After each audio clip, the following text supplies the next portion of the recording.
Welcome back to Retro Rebound. In today's video, you all have unleashed the beast.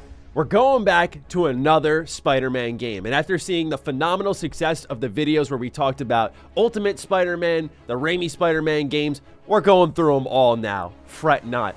You may notice, though, we're skipping the line a little bit here. There's a game from the Spider-Man series that you all have requested quite a bit to be talked about here on Retro Rebound, and that is Spider-Man Web of Shadows. Don't worry, it's coming in the mail. I spent 80 bucks on it. It's on the way, but I wanted to keep things moving here, so we are skipping the line, and we're going to talk about Spider-Man Shattered Dimensions in this video. And this game is no stranger to adoration in the Spider-Man community, and going back to it, it's for good reason. So welcome one, welcome all to another episode of Retro Rebound. If you're new here and you're looking for more retro content, superhero content, you're in the right place. Consider subscribing. We're going to be talking a lot about these Spider-Man games, and who knows what comes after. Do we start to get into those MCU video games? Because that's a journey of its own. Let me know.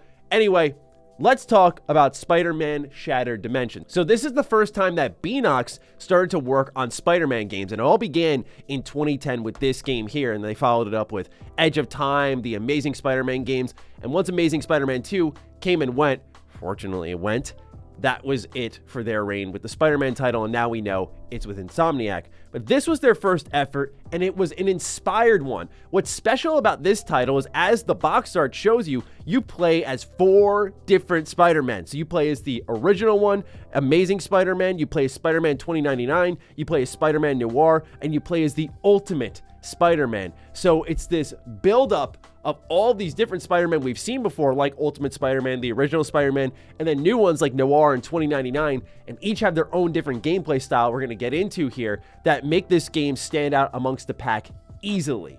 But first, the Retro Rebound tradition, let's take a look at what this game comes with. So actually, my girlfriend's dad gave this to me. They were moving out of their house, and I saw this on a stack of DVDs and went, wait, that's like a $70, $80 game. This was before No Way Home, so it has now only gone up in price. This is the real No Way Home video game, by the way, if you catch my drift.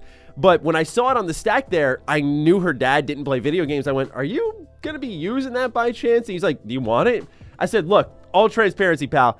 This game is expensive. If you give it to me, you're giving me effectively a yacht. He went, don't worry about it, man. Yacht's on me. So I said, all right, I'm taking it with me.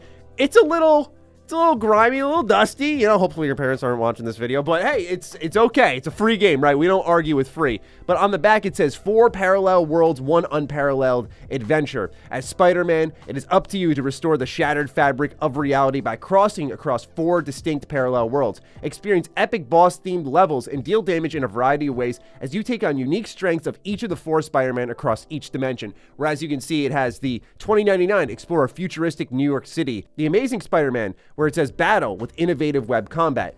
Ultimate Spider-Man, where it says unleash the power of the black suit. You can even see Deadpool right here. And then Noir is experience stealth-based gameplay. On the inside, as you can see, disc on the right, this is an underwhelming manual. It's a thin little pamphlet here. And with all the cool characters, I thought there was some opportunity for some unique artwork here. But as you can see, it's just all black and white. There's, yeah, like, look at that. Like, they have the Amazing Spider-Man here. They have Ultimate Spider-Man here. And, you know, this page could be red and blue. This page could be kind of black and white. But they didn't do any of that. It's just a general explanation of everything that's in the game, your defensive stance, your first-person controls, because, yes, this game does have a first-person mode that we will talk about, free-fall controls, all that stuff. But overall, kind of a weak complete in-box copy. It's just going up a lot in price because of No Way Home, where every Spider-Man game is expensive. And I might be playing a factor in that because these videos are doing really well, so I apologize. Anyway, what makes this game so great is, as I said, the multiple Spider-Man you can play as. So there's constant gameplay diversity. My personal favorite is probably Spider-Man 2099 because it's the most simplistic beat-em-up combat, but that world space, it's just so colorful and enriched. There's something amazing about the idea of a Spider-Man transcending that many years into the future, right? Because my introduction to Spider-Man was with 2002, the original Spider-Man movie, and in my head to think, oh man, almost 100 years later, and he's still going around there even though we have floating cars and everything. I just feel like it captures this imagination so well. And it doesn't really have too many unique gameplay mechanics his main shtick is being able to slow down time, and so he can walk around and just beat the life out of everyone super quick while everyone's trying to catch up with him.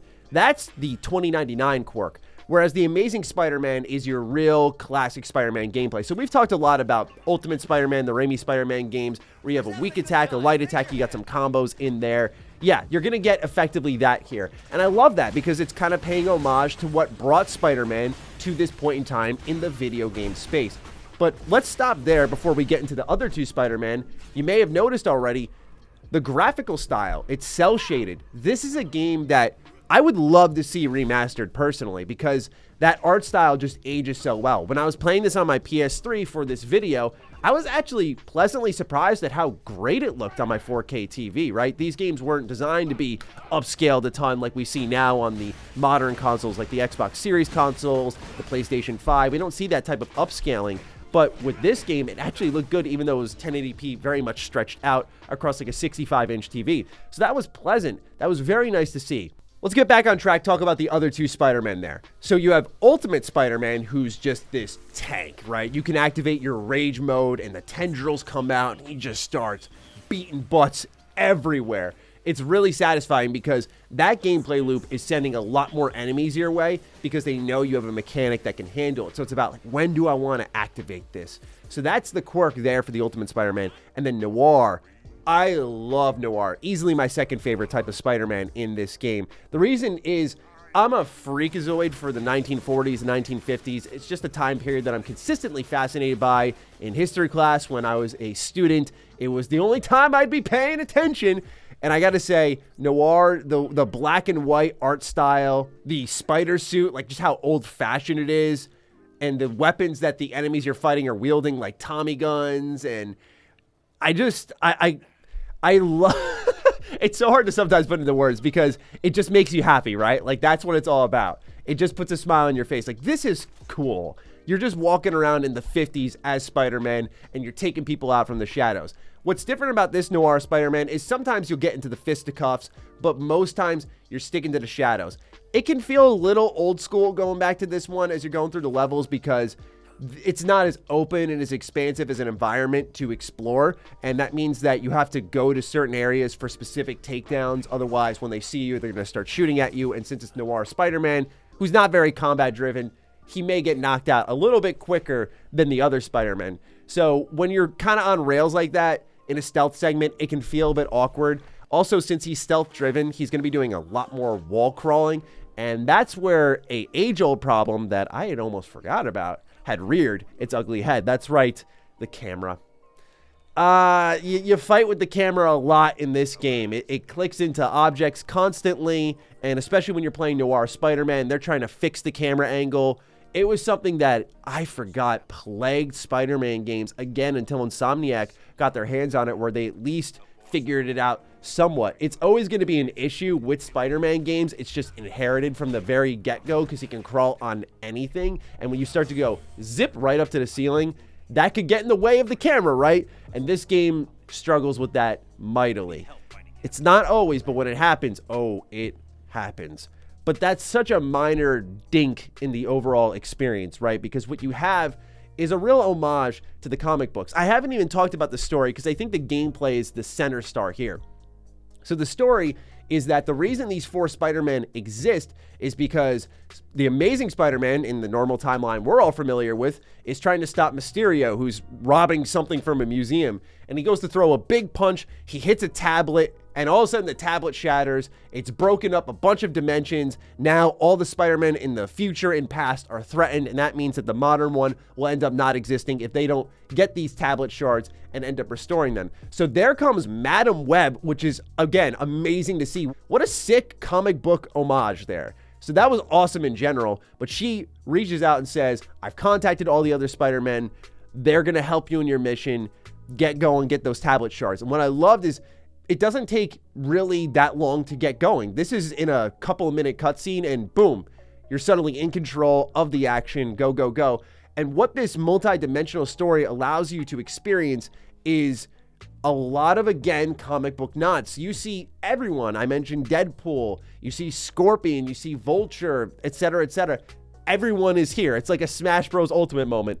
everyone is here because they're reaching across all these dimensions. But it's awesome to see, for example, Scorpion in the 2099 world and go, oh, wow, like, this is such a conflict here. How did Scorpion end up here? And there's a little bit of a story behind that. But each of them are holding the tablets, and it'll enhance their abilities, and it's going to jeopardize the timeline. So yeah, like I said, well and truly, this is very much the Spider-Man No Way Home video game that we'll never get. And so it's kind of fascinating on that front. For me, if I were to pick like a favorite level, I really like the Deadpool one. It's a little annoying because you have to walk around and smash all the cameras, but I just love how Deadpool's quipping to you over the microphone. He's announcing everything because you can see how they were planting the seeds for the eventual Deadpool video game. Maybe we can talk about that here at some point. You can see how they were planting the seeds, Nolan North as the voice actor, and really building that overall vision of what Deadpool actually is. Because I talked about it in our Activision video, how when I was a kid and I played as Deadpool in Ultimate Alliance and I didn't hear his voice much because he wasn't a main story character, I thought he was this badass with guns and swords and he was super dark and evil. And turns out he's like a jokester. He's sarcastic. So this is when they were solidifying the character more and more and exposing it to more people like myself. So I always remember that level personally. I also love the Kraven the Hunter one. I always think of the original Spider-Man game, the Raimi Spider-Man game, where you had the Kraven the Hunter level exclusive to Xbox. So seeing that here, where it was generally a good tutorial level, but again, I thought that the color and the art style really shined here, so it worked for me big time. One other cool gameplay quirk that you'll find amongst all these levels is the challenges. So every level has its own slew of collectibles, but there are ones like, we'll go back to my Deadpool example. You can disarm a bunch of the fanboys. You actually take out fanboys. Like, that's hilarious to me. But you'll disarm them. If you beat up 50 of them, you'll complete these challenges. And as you complete them, you'll get this currency. And you can go into character upgrades, and you can buy different move sets, meter boosts, etc., for all of the Spider-Men. And there's a ton of them, so you're always progressing, and I'm kind of surprised that this wasn't a mechanic that was carried forward into a bunch of other Spider-Man games, because I think what happened is this was at the time where Batman Arkham City was not out yet. And when Arkham City came out, I mean, Asylum was a game changer, but when Arkham City came out, my oh my, was that the game changer. So everyone started to try to emulate that on a comic book level. And it's why this game fell into the shadows a little bit, because again, when Arkham Asylum and eventually Arkham City were wreaking havoc on comic book games everywhere, you'd have Activision, the perspective is key here, pooping out the occasional Spider-Man game that just wasn't reaching the quality of the Arkham games. And those games were top notch. Some of the best comic book games that you can experience. If you have not played them, go do it. But I think it hurt these games. We're now in Legacy. When we talk about Shattered Dimensions, it's like this game was amazing. I loved it. But at the time it released, it wasn't as beloved. It was like, this is cool. It's flawed though. But now when people go back to it, they're like, this is sick. This is what I want in a Spider-Man game. It's just funny how the timing of release can hurt the game sometimes. Not that this was critically panned, but it definitely didn't get as much love as I think it kind of deserved. And it was such a special moment loading this up on my PS3, because I thought I played it on my 360, but I loaded up my save file to play for this video here on Retro Rebound. My old save file was there. It was April 22nd, 2012. And seeing that was that moment that I think we've all had at one point in our lives, where you fire up an old game and you don't know when the last time you were going to play it was. And so for me, there was a time I ejected Shattered Dimensions, and I didn't know that nearly 1 decade later, I'd be sitting down to talk about it in this brand new channel where people are like me and love Spider-Man. They love comic book games, and they just want to talk about them. So it was an amazing kind of full circle moment for me, because, obviously we wouldn't be talking about these games if I didn't have experience with them and loved them and had an adoration for them. So it was just a real special moment that I kind of enjoyed while going back to it. But if you haven't played these games, please do. What's really unfortunate about this era of Spider-Man games is you probably saw, oh, it's PS3. Same thing with Web of Shadows. Oh, that's going to be Xbox 360. I could download these, right? Wrong. Activision lost the license for these Spider-Man games. So that means they're not available for sale digitally. And that means that you got to go on eBay or Mercari. And when you go on there, you are spending. You are spending big time. I feel very fortunate that I had the original Raimi games and Ultimate Spider-Man for a while, and this one I was very lucky to get for free.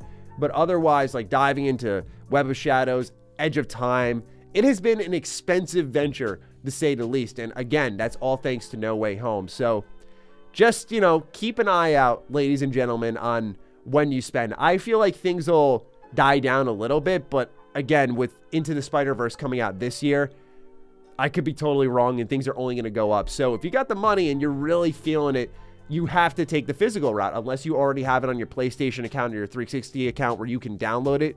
I don't even think it'll work on 360 because, long story short, I had a TMNT game that I wanted to record a video for, and I tried to download it off the servers. Activision also published that, and yeah, it didn't work. So you might have to only take the physical route. That'd be my recommendation anyway, but I'm biased. Anyway, that's all I've got to say about Spider-Man Shattered Dimensions, a awesome Spider-Man game. And fret not, we'll be talking about Web of Shadows, Edge of Time, Amazing Spider-Man, Friend or Foe. We'll be getting into all of them. And there's any Spider-Man games that I missed.